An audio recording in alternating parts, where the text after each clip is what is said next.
Hanya hari ini terbimbing semuanya. Nanti pertemuan selanjutnya respons 1 mungkin abdomen lanjut, respons 2 NGT. Nah sekarang ketika kita melakukan ini ya khususnya NGT itu kita ya perlu pakai sarung tangan. Cuci tangan, tapi mungkin masalah cuci tangan, sarung tangan tidak perlu saya ajarkan ya. Jadi saya akan fokus saja ke yang namanya abdomen lanjut dan NGT. Ya, saya mulai dengan abdomen lanjut. Kalau kita bicara abdomen lanjut, tetap selalu untuk abdomen itu urutannya apa saja? Inspeksi, auskultasi, kemudian apa lagi? Perkusi, palpasi. Nah, kalau inspeksi mungkin adakah yang bersedia menjadi probandus? Probandus. Ivan belum pernah. Ivan. Kalau bersedia boleh, ya. Ivan. Tapi kalau keberatan saya tetap menghargai, tidak apa-apa. Tapi kalau bersedia boleh ya, tak apa-apa jadi pahlawan buat temannya. Ya. Oke. Tapi nanti kalau kita inspeksi ya kita lihat dulu ya dinding perutnya bagaimana, ada kelainan atau tidak. Ini sekilas ya data ya normal, tidak ada kelainan, tidak ada UKK wujud kelainan kulit di luar. Terus untuk perut abdomen itu ada baiknya kalau ini diteguk ya. Diteguk ini tujuannya untuk apa saudara? Supaya abdomennya rileks ya, supaya abdomennya rileks ya. Bisa saja di suatu abdomen ada gambaran-gambaran patologis ya. Anda harus tahu kalau pada wanita misalnya ya, ini hanya contoh, kalau pada wanita kalau dia pernah melahirkan ada stri grahidari ya. Tapi kalau pada siapa namanya? Ivan. Ya, Ivan ini normal ya. Kalau bapak-bapak ini biasanya sudah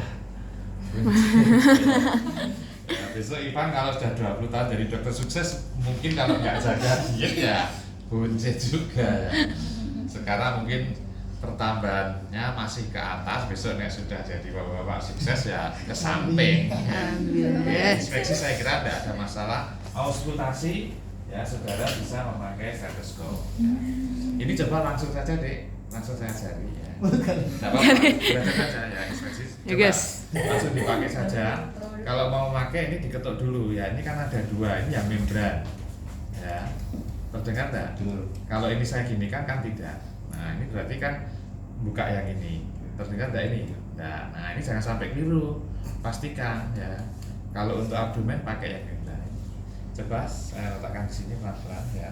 Ini Anda bisa menggunakannya di beberapa sisi ya, di beberapa sisi boleh. Tapi ini ya seperti ini. Nanti kalau Anda mendengar suara kayak kucuk gitu, itu namanya gerak peristaltikus ya, itu normal. Kalau orang diare lebih cepat. Tapi kalau pada pasien misalnya ileus obstruktif itu bisa terdengar yang namanya metallic sound, terdengar suara ting gitu. Nah ini perlu latihan ya, tapi bisa mendengarkan kucuk gitu sekali dulu ya, tidak apa-apa, nanti perlu latihan. Kalau Anda punya stetoskop ya, belajar kalau yang satu kos-kosan sama-sama cowok saling mendengarkan. Kalau mendengarkan ini mendengarkan perutnya sendiri saja bisa ya. Dulu zaman saya masih mahasiswa ya latihannya saya dengarkan perut saya. Oke gitu ya. Ya ini auskultasi. Tapi saya ulangi dulu ya. Tadi saya kan langsung belajar auskultasi. Tapi sekarang begini. Kembali ke abdomen dulu ya. Abdomen itu bisa dibagi menjadi 4 dan 2. Ya, sudah tahu ya. Ada yang membagi menjadi 4. Pembagiannya ada 2, ada yang bagi 4, ada yang 9. Nah, yang 9 itu Anda harus hati-hati. Kalau 9 daerah sini itu namanya regio epigastrik. Ini ya. Sini apa? Ayo. Kiri atas apa? Harus apa? Sinistra. Nah, nanti diperhatikan lagi. Kanan atas apa? Perhatikan. Tapi kalau di tengah epigastrik. Kalau di umbilikus itu bahasa Jawanya apa? Udel. Ya, ini regio umbilicalis. Kalau di sini, nah Anda harus tahu kalau di sini apa. Terus di sini kiri bawah apa? Ayo. Kemudian kanan bawah apa? Harus tahu. Terus di sini maaf ya, ini agak diturunkan sedikit saja. Nah di sini, ini kalau di dalam abdomen, ini namanya hipogastrik. Walaupun ini seolah-olah suprapubik. Ya perhatikan. Kalau ini tadi epigastrik, kalau di sini di dalam regio abdomen yang 9, ini jangan Anda sebut suprapubik, meskipun ini suprapubik. Ya, os pubis itu kan tulang kemaluan, ini suprapubik. Tapi kalau di sini itu lebih disebut sebagai apa tadi? Hipogastrik. Ya, 9 itu apa saja jangan lupa. Tapi penekanan saya kalau yang tengah atas epigastrik, umbilikalis, hipogastrik. Hipogastrik itu sebetulnya adalah suprapubik. Nah, itu saya kira itu pembagiannya, ada yang bagi 4, ada yang 9. Lalu kemudian apa tadi? Yang di sini epigastrik, umbilikalis, ini suprapubik itu adalah hipogastrik. Nah sekarang kalau kita bicara abdomen lanjut, ya, saudara harus antara lain memeriksa hepar, ya, memeriksa hepar. Hepar itu kan di perut kanan atas, ya, makanya Anda bisa misalkan menentukan batas-batas hepar. Ya, ini kalau urutannya ya, inspeksi, auskultasi, perkusi, palpasi. Nah sekarang kalau Anda sekedar mengingatkan, kalau di regio torak suaranya apa? Apa ini? Sonor. Ya, terus saya turunkan lagi. Saya di sini. Apa ini? Masih sonor. Nah, ini berarti apa ini? Di dalam sana ada apa? Coba Anda perhatikan ini ya. Ini sudah apa ini? Tapi kalau di sini tadi sonor. Karena ini paru, isinya udara. Tapi begitu di sini, nah Anda tandai batas. Sebaliknya kalau dari perut, ya, jadi menentukan batas hepar itu dari atas, sonor, redup atau peka. Dari bawah, timpani, redup atau peka. Ya. Satunya batas atas, satunya batas bawah. Coba, ini lemes saja deh, ya. Ini perhatikan. Apa ini?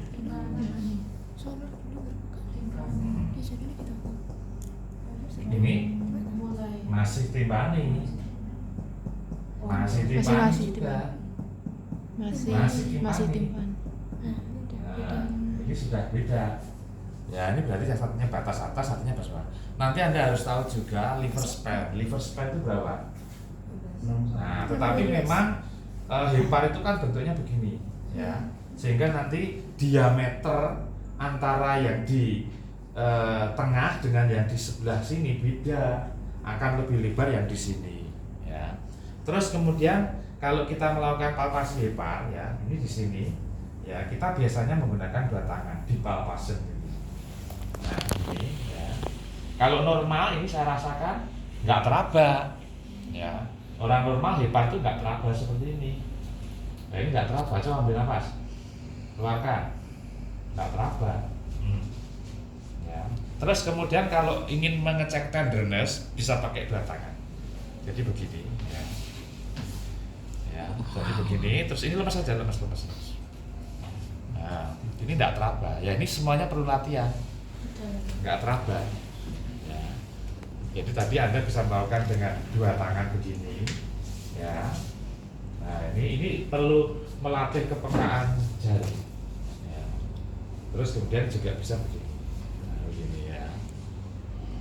Nanti kalau suatu saat Anda pernah, kalau adik-adik ini kan ya masih sehat normal ya, biasanya tidak ada pembesaran ya. Tapi nanti kalau Anda lihat pasien hepatomegali, nanti Anda akan bisa langsung kayak gini loh. Sekali Anda meraba akan memberikan pengalaman pertama buat saudara ya. Tapi ini normal tidak terlambat. Dan ini hepar. Ya. Terus kemudian untuk abdomen ya, yang perlu Anda ketahui juga, ini pokoknya abdomen lanjut dulu ya, yaitu yang namanya titik McBurney. Ya, perhatikan, maaf ini dibuka sedikit ya, tapi nggak usah khawatir nggak sampai sini ya, buka sedikit saja, kita turunkan lagi. Ini biar tahu ya, ini perhatikan, titik McBurney itu gini. Titik McBurney itu sebetulnya adalah proyeksi eksternal dari appendik. Ya, ini penting sekali. Cuma tiap orang itu ternyata kalau saya balik ternyata itu kadang-kadang letaknya itu beda, tidak sama persis gitu kan. Ya, tapi kalau secara umum dulu mayoritas orang titik Medberniae itu ini Anda lihat ini umbilikus ya. Ini sias. Nah, coba maaf gitu ya. Nah, ini sias. Coba titik siapa tadi bisa meraba? Nah, ini sias. Ini sias ini ya. Ini sias. Spina ischiadica anterior superior ini. Nah, yang namanya titik Medberniae dari ini ya, dari umbilikus ditarik ke sias, dibagi 3. 1, 2. Ini hanya kira-kira, tidak perlu dikasih spidol kalau sampai pasien ya, nanti marah. Tapi Anda bisa kira-kira lah, ini kalau dari sini ke sini nih, tapi harus menyentuh sias dulu, ini ya set. Nah, kira-kira kan begini. Kalau kita bagi 3, 1, 2. Nah, ini namanya titik Medberniae. Nah, titik Medberniae ini kalau pada pasien apendisitis, siapa yang pernah kena apendisitis? Tidak usah khawatir, dioperasi ya. Sudah pernah? Sudah operasi? Yakin nggak dioperasi? Jangan-jangan bukan apendisitis itu. Tidak selalu nyeri di perut kanan bawah mesti apendisitis. Iya, tapi dulu sampai jalan tapi belum bisa. Mungkin bukan apendisitis ya, karena memang ada penyakit, apalagi nih anak putri itu sering ternyata nyeri di sini kayak salpingitis atau apa, ISK pun juga bisa ya. Tapi kalau apendisitis memang penata laksana terbaik operasi. Ya, tapi kalau suatu operasi asal nggak terlambat kan, bagi ahlinya mudah lah, tidak masalah ya. Oke, kembali ke sini ya. Ini tarik garis, bagi 3, 1, 2 di sini. Nah, sekarang Anda harus tahu cara ngetesnya. Ya, yang pertama ya di dalam modul itu ada yang menggunakan 2 jari, ada yang 1. Tapi katakan 2 jari, katakan di sini 1, 2 di sini ya. Ini namanya titik Medberniae. Titik Medberniae itu ditekan, kita langsung tekan ya. Tapi kalau menurut saya nekannya itu langsung. Jadi misalnya dia apendisitis ya, kita tekan gini. Dia kan tidak ada ekspresi apa-apa, ya kan? Nah, ini, ini lemes saja, lemes. Tadi kan tidak ada, ya ini ya, tidak ada ekspresi. Tapi kalau ini betul-betul, wah gini, nggak bisa pura-pura ini, betul saudara. Tapi jangan Anda besok jangan gini. Kalau pas pertama ya, terus Anda gini, nyeri mas, nyeri ya. Itu bukan nyeri tekan, tapi keri tekan. Nah, coba, jadi langsung saja. Ini namanya ditekan, ya. Pasti sakit lah saudara di sini. Ya, itu yang pertama. Yang kedua, tesnya namanya ribonside. Nah, kalau ribonside itu dibalik. Ini malah sudah ditekan gini lah, berarti kan sudah ditekan 1 jari. Kalau di modul 1 jari, ada yang 2 jari, ada yang 1 jari. Gini ya, berarti kan kalau ribonside gini. Ditekan langsung dilepas. Melepasnya agak kayak mendadak gitu loh. Ya, tekan. Jadi tadi kan nyari tekan di sini. Kalau ribonside itu lepas, begitu dilepas sakit. Lalu tadi ada yang ditekan sakit, dilepas sakit. Ya, kalau yang dilepas sakit namanya apa tadi? Ribonside. Nah sekarang di sini, sekarang kita dari sini, ya kita berikan tekanan di sini. Ya, titiknya tadi kan di sini. Ini kita kalau berikan tekanan di sini, ya. Nanti kalau orang apendisitis kita gini kan, gelombang kan, ada gelombang kan, nanti akan sampai di sini sakit. Namanya apa itu? Rovsingside. Apa saudara? Rovsingside. Jadi di sini, ya, di sini sakit. Ya, namanya apa? Rovsingside. Terus yang selanjutnya adalah obturator side. Obturator side begini. Ya. Tadi mau videonya yang jelas ya, begini ya. Begini, terus kemudian pasiennya disuruh rileks. Karena kalau dia tidak rileks, pasiennya bingung karena apa, malah cekel-cekel lucu saudara. Jadi ini rileks saja, ya rileks saja. Kemudian ini kita putar, ya kita gini kan. Ini tegak lurus gini dulu, terus kita putar. Ini namanya obturator side. Ivan tidak apa-apa, memang karena sehat normal. Tapi kalau orang sakit usus buntu nggak bisa ada gini kan gini deh. Di sini wah sakit dong gitu. Ya itu namanya apa tadi? Obturator sign. Terus satunya swasai. Ya miring sekarang. Ya miring ke sana. Nah miring swasai, kamu miring ke sana. Nah diperhatikan ini ya. Swasai. Kalau swasai perhatikan agak sedikit. Swasta sini nggak sih? Kalau swasai di Ivan tetap menghadap sama saja ya, relax. Ini begini, ini harus lurus. Prinsipnya kalau swasta ini harus lurus. Ya, terus ini sambil Anda tahan boleh. Terus ini ditarik begini. Nah begini. Kalau ini Ivan sehat gini-gini mah nggak apa-apa ya kalau olahraga ini senam ya, peregangan ini, ya kan. Tapi kalau ini apendisitis ya, pokoknya yang penting swastanya itu ini lurus. Ya, tapi tangan kirimu sambil membantu menekan ini boleh. Ya, ini nggak boleh posisinya ditekuk, maaf coba, ditekuk dulu ini. Nah, gini nggak boleh, salah. Ini harus lurus, kaki harus lurus, ya. Tapi sebetulnya akan lebih mudah tangan kiri menahan di sini. Nah, gini, ya. Ini kalau orang normal ya nggak apa-apa. Tapi kalau orang apendisitis sakit. Saudara tahu? Orang apendisitis itu kalau saudara sebagai dokter ya, dia datang aja kadang-kadang sudah begini kok saudara. Tapi satu hal, saya dulu pernah 3 tahun sebagai asisten bedah sebelum kerja di RSUD Karanganyar. Cuman saya lebih melit karena ibu saya seorang PhD, jiwa mengajarnya mengalir. Saya dulu pernah dari dokter bangsa bedah 3 tahun di RSUD Karanganyar. Jadi cukup tahu betul orang apendisitis. Zaman saya kecil katanya gara-gara apa? Kemasukan isi lombok. Semua itu digebus. Nggak ada. Betul itu.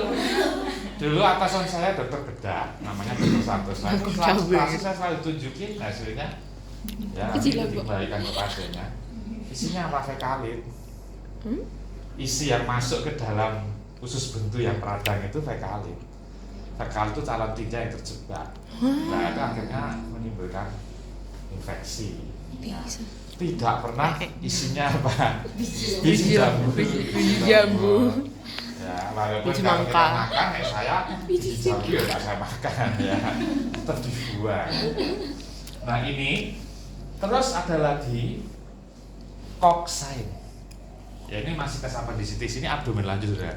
Koksain itu pasien suruh batuk, Pak nyusul batuk Pak. Di sini kalau kita sehat ya nggak apa-apa saudara ya kan. Tapi kalau dia sakit, wah sakit, itu namanya koksain. Terus sebetulnya masih ada satu, ya, tapi nggak akan saya praktekkan. Cuman siapa tahu besok kalau tes keluar, ya, tes KPPD maksud saya. Ada yang tahu? Ini tidak akan saya ajarkan, tidak akan saya demokan. Kalau tadi kan saya demokan, ini enggak ya. Nanti kalau didemokan terus kayak Ivan ya. Namanya ada yang tahu? Digital rektal. Bukan. Oh bukan, digital rektal itu ya, digital rektal juga bisa. Ya kalau digital rektal ya bisa, itu kan dimasukkan terus mesake Ivan ya. Ya betul, digital rektal boleh. Tapi ini ada yang lebih ngeri lagi. Ya. Lebih ngeri lagi. Huruf pertama T ya Pak. Ayo, untuk ngetes apendisitis, ya huruf pertama T apa? Apa coba dicari? Nggak ada. Ada. Huruf pertamanya T. Untuk ngecek apendisitis, huruf pertamanya T apa? Ya.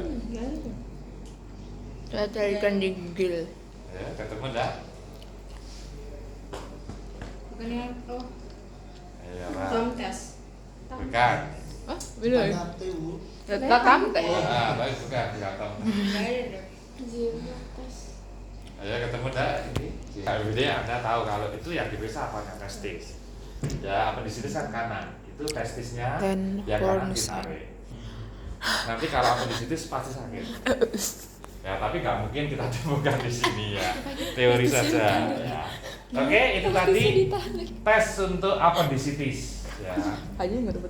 Apendisitis hampir pasti nyeri perut kanan bawah. Tapi nyeri perut kanan bawah belum tentu apendisitis.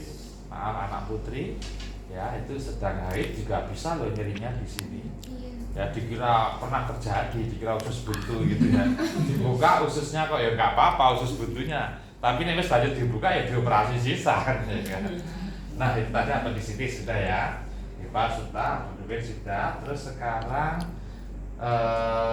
saudara harus tahu yang namanya askites dan pekak beralih. Nah ini penting. Ya ini kalau ujian sering keluar. Tapi maksud saya ujian KMPB itu yang mau lulus dokter itu loh. Nah pekak beralih itu begini, perhatikan. Askites itu terdapatnya cairan di rongga perut, tapi di luar usus. Kalau cairannya dalam saluran pencernaan, ini jenenge kembung sudah kakean banyu, kakean mundur. Nah, tapi ini di kafum abdomen, tapi di luar usus. Nah, pekak beralih hanya positif kalau askitesnya tidak penuh. Kalau askitesnya penuh, berarti wetenge isinya banyu tok. Kalau isi cairan, kalau kita perkusi apa bunyinya? Kalau cairan apa? Ya pekak. Ya kan? Nah, kalau misalnya perutnya penuh cairan, berarti askites penuh, kita perkusi di sebelah manapun, ya pekak. Maka enggak, makanya pekak beralih itu untuk askites yang tidak penuh. Coba ada logika ya. Sekarang saya praktekkan. Sekarang perhatikan. Bayangkan kalau posisi pasien tidur terlentang. Terus kemudian cairannya itu kira-kira separuh, kan kira-kira setinggi ini saudara. Ya, kira-kira kan setinggi. Bisa ngerti maksud saya? Berarti katakan cairannya kira-kira segini. Berarti yang di daerah sini ada enggak cairannya? Enggak ada, tapi di sini ada enggak? Ada. Nah, sekarang saya mulai dari sini. Sebagai dokter kira-kira harus sampai di sini. Ini saya mulai misalkan ini area yang ada cairannya. Saya gini kan, mestinya apa? Pekak kan? Terus ini isinya apa yang di sini? Udara. Kalau saya di sini apa kira-kira? Timpani. Tadi pekaknya mulai di sini. Kalau ke sana mestinya apa? Pekak. Kalau di sini batas pekak tadi di sini. Kalau saya ke sana timpani. Nah ini kan pekak. Betul? Pekak kan? Tapi sekarang pasiennya saya suruh miring deh. Nah, ini. Bagian ini sekarang apa? Timpani. Anda lalu ketuk-ketuk. Cuma kalau ini bukan pasien yang sesungguhnya kan susah didemokan bunyinya. Anda ketuk-ketuk, ini jadi timpani. Timpani di sini pekak. Itu namanya pekak beralih. Ada lagi pemeriksaan ondulasi. Dibantu tangannya pasien sendiri, suruh pegang sini. Itu lemes saja. Jadi kayak gini. Nah, ini tangannya gini. Nah, gitu. Nah, seperti ini. Ya, menahan. Ini juga kalau ada cairan ini kita tekan di sini, cairannya kan bisa mengalir. Tapi kalau ditahan gini kan kayak ditahan. Ya, itu namanya pemeriksaan ondulasi. Tapi yang sering keluar kayaknya yang pekak beralih. Ya tadi deh pokoknya. Tapi saya katakan pekak beralih itu positif kalau askitesnya tidak penuh. Kalau askitesnya penuh, berarti kan dari bawah sampai sini terletak ya isi cairan. Semua akan pekak. Tapi kalau pekak beralih tadi kira-kira separuh di sini mulai dari batas pekak. Anda ke sana ya pekak, ke sini timpani. Di sini pasiennya suruh miring. Bahasa Jawa nih, cairannya gelondor ke bawah. Begitu ini di atas, ini sudah menjadi timpani. Pekaknya jadi turun, itu namanya pekak Beralih. ya, oke itu. Terus selanjutnya saudara juga harus tahu pemeriksaan ginjal ya. Kalau ginjal itu kan sebetulnya organ retroperitoneal. Ya, ingat loh. Usus itu intraperitoneal, tapi ginjal itu retroperitoneal. Jadi proyeksi eksternalnya kira-kira di pinggang. Nah, kalau saudara ingin memeriksa ginjal kanan menggunakan prinsip balotemen, ini kayak diangkat begini. Ya, ini kayak diangkat, ini menahan.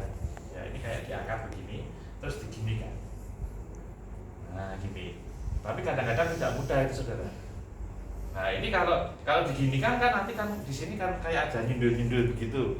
Ya tapi tidak semudah itu ya, untuk merasakan itu tidak semudah itu. Ya ini namanya pemeriksaan ginjal dekstra, sini sinistra. Terus kemudian kalau di kanan ada hepar, di kiri ada limpa. Limpa itu lien. Nah kalau limpa atau lien itu juga sama seperti periksa ginjal tadi. Saudara bisa ya, Anda mau posisinya di sana terus ya bisa. Tapi sebetulnya Dr. Yuli Pramana itu pernah menjelaskan, ya, beliau yang dulu ahli di bidangnya ya. Beliau seorang internis sub gastroenterologi ya, beliau pakar sekali itu. Beliau mengatakan bahwa Pak Jarod, kita dari sini pun juga bisa. Nah kalau dari sini ya prinsipnya begini. Misalnya ya Anda ingin meraba limpa dari sini. Ini dinaikkan, ditekan begini, terus Anda merasakan begini. Normalnya nggak teraba, ya begini nggak teraba. Tapi kalau misalnya pada penderita malaria, tapi di Solo malaria nggak ada. Di Solo yang ada malarindu. Rindu kampung halaman. Ya. Nah, kalau prinsipnya ini juga sama. Ini diangkat begini, di sini. Kalau normal nggak terasa, saudara. Tapi kalau pada penderita anemi tertentu atau malaria ini bisa teraba. Nah kalau teraba, nanti terabanya di mana? Kalau ini normal saya gini kan nggak teraba, karena tidak ada splenomegali lah. Splenomegali itu diukur dengan satuan Schaffner. Nah dari sini sampai ke sini tadi, kalau besar sampai sini pada keadaan ekstrim ada loh, gede dia kan, itu namanya 8. Sampai di sini 4. Jadi kalau kita gini, kok terabanya kira-kira antara ini dengan ini, tengah-tengah, ya ini membesar, skala Schaffner-nya 2. Sampai di sini 4. Sampai mendekati sias 8. Ya. Itu namanya apa tadi saudara? Schaffner. Ya, terus kalau kita mempalpasi di sini, ya mesti timpani. Tapi kalau ada limpa menjadi apa berarti? Peka. Nah, kira-kira seperti itu. Ya, terus kemudian di sini berarti kan ini ada satu yang juga penting harus Anda ketahui. Sekarang ini lepas saja ditarik di sini. Ya. Ini otot di sini namanya muskulus apa ini? Musculus rectus abdominis atau rectus abdominalis. Nah, di sini di kanan itu kan ada hepar, tapi juga ada vesica velia, kantong empedu. Nah, vesica velia itu ya itu kalau meradang namanya cholecystidis. Kalau ada batu namanya cholelithiasis. Tapi kalau vesica urinaria beda. Vesica urinaria meradang namanya cystis. Ada batu di sini namanya vesiculithiasis lah, itu hati-hati. Ya, tapi kalau kita bicara di sini di kantong empedu vesica velia, kalau meradang namanya apa tadi? Cholecystis. Kalau ada batu cholelithiasis. Nah, kalau berkaitan dengan kantong empedu, ya itu biasanya berhubungan dengan lemak. Jadi kadang-kadang kalau penderita batu empedu atau radang kantong empedu habis makan berlemak gitu ya, kok kadang-kadang nyerinya di sini. Nah, bukan mesti itu kelainannya di situ di kantong empedu belum tentu, tapi curiga, ya, suspek, dugaan boleh. Maka di sini perhatikan ada yang namanya murpicine. Apa saudara? Murpicine. Lah murpicine itu perhatikan, murpicine itu di mana?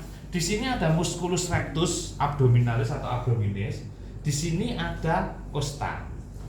Nah, pertemuan antara musculus rectus abdominalis atau rectus abdominis dengan costa. Berarti kalau saya raba kira-kira di sini. Ini namanya apa? Titik murpi tadi. Nah, ini kita tekan. Kalau misalnya ada batu kantong empedu atau radang, kalau kita tekan dia pasiennya kayak menghentikan napas begitu. Ya. Tapi kalau orang normal ya nggak apa-apa. Ya. Dulu kira-kira 5 tahun yang lalu saya pernah ada mahasiswa, yaitu kena batu kantong empedu. Ya. Memang bukan beliau laki-laki tapi ya gemuk begitu ya. tapi akhirnya bisa ditangani dengan baik di operasi. Hasilnya bagus. Nah ini namanya apa tadi saudara? Morphicide. Nah, terus kemudian kalau Anda ingin mengetahui aorta itu kan di sini ya. Kalau ini saya merasakan pulsasi, ya kalau ini Irfan ini kan tidak kurus, tidak gemuk lah, badannya masih bagus ideal gitu ya. Tapi kalau ada orang kurus itu kadang-kadang inspeksi saja kelihatan loh saudara, ya. Tapi kalau kurus kita gini kan bisa kita denyut aorta itu kan bisa. Tapi kalau ini enggak, ya mungkin karena ini walaupun tidak gemuk tapi kan tetap ada lemaknya. Ya. Terus tadi di sini jangan lupa, kalau dari urologi ini namanya area apa? Suprapubik. Ya, tapi kalau dari segi abdomen ini apa? Hipogastrik. Ya, nanti 9 itu apa saja tolong diingat-ingat ya.